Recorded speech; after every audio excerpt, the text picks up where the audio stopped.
Welcome to Sai classes पर आपका स्वागत है।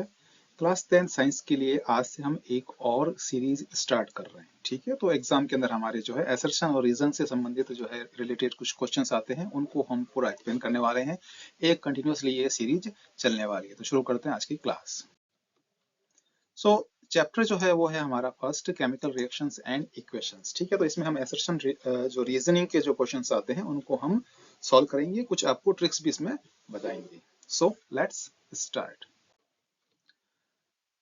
ओके, तो इस तरह से एक क्वेश्चन हमारे पास में होता है। Following question consist of two statements. ठीक है, एक होता है असर्शन, एक होता है रीजन। ठीक है, आपको दो स्टेटमेंट गिवन होते हैं जिसमें से एक असर्शन है यानी कि कथन होता है और एक रीजन होता है यानी उसका कारण होता है। ठीक है, answer these questions selecting the appropriate option given below. तो ये आपको जो ऑप्शंस गिवन है इनमें से हमको सेलेक्ट करना होता है। ठीक है, फर्स्ट हमारा है both A and R. A means assertion and R means reason.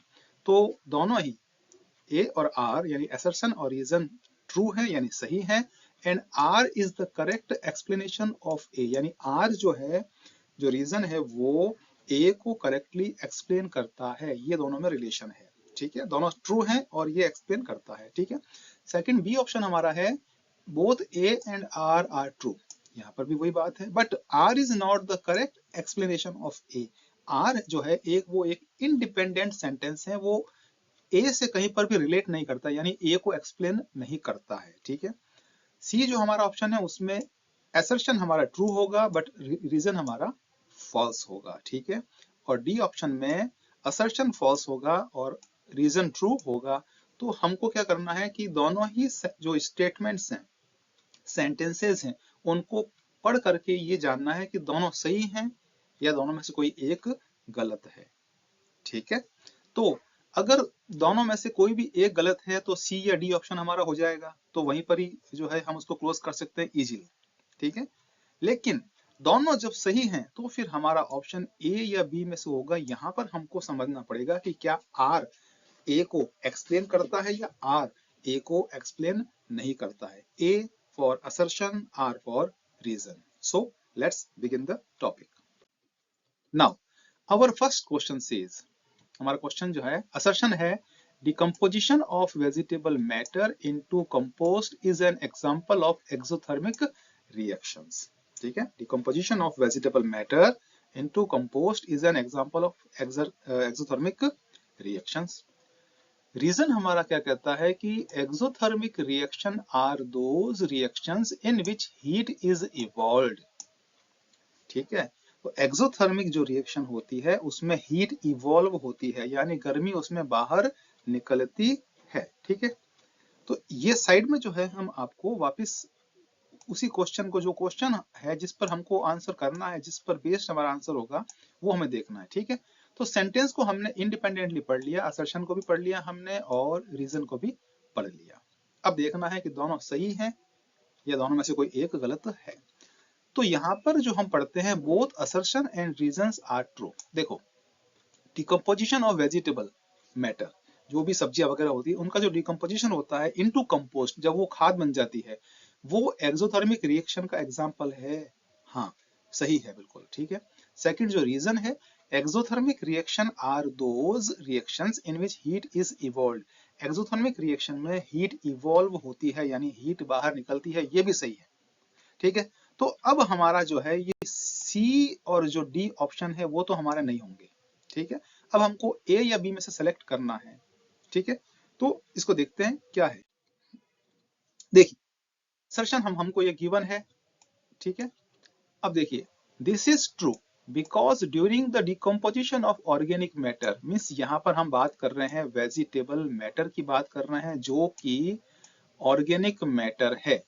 ठीक है, microorganisms break down complex organic compounds into simpler substances. तो जब ये चीज जो ऑर्गेनिक मैटर होता है, सब्जियां वगैरह होती हैं, जब वो सड़ता है तो उसमें जो माइक्रो ऑर्गेनिजम्स है वो कॉम्प्लेक्स ऑर्गेनिक कंपाउंड को सिंपलर सब्सटेंस में कन्वर्ट कर देते हैं या तोड़ देते हैं। This process release energy in the form of heat. इसमें क्या होता है, हीट के फॉर्म में एनर्जी बाहर निकलती है, making it an exothermic reaction, जो इसको एक्सोथर्मिक रिएक्शन बनाती है। ठीक है, तो यानी कि हमारा जो असर्शन है that is correct. Now reason जो है हमको दिया हुआ है, exothermic reactions are those reactions in which heat is evolved. ठीक है, इसको पढ़ लेते हैं। दिस इज ट्रू, बिल्कुल सही है। As the definition of exothermic reactions is that they release heat during the chemical process. Exothermic reaction में हमेशा heat बाहर निकलती है। The decomposition of vegetable matter, जो कि हमको assertion में given है, ठीक है, aligns with this definition, यानी कि बिल्कुल जो है इससे वो relate करता है ना, because heat is evolved during compost formation, यानी जो assertion हमको बता रहा है compost का formation होता है उसमें heat evolved होती है। ठीक है, since reason correctly explains why assertion is true, तो reason जो है यहाँ पर A को यानी assertion को correctly explain करता है, तो हमारा ऑप्शन क्या आ जाएगा, हमारा ऑप्शन A होगा। ठीक है, तो हमको चारों ऑप्शन में से A को हमें टिक मार्क कर देना है। ठीक है, अगर आपको इस टॉपिक से रिलेटेड पीडीएफ चाहिए कंप्लीट, इसमें सारे क्वेश्चंस होंगे, एक्सप्लेनेशन होगा, पीडीएफ चाहिए तो आप booksbasket.in पर जाइए।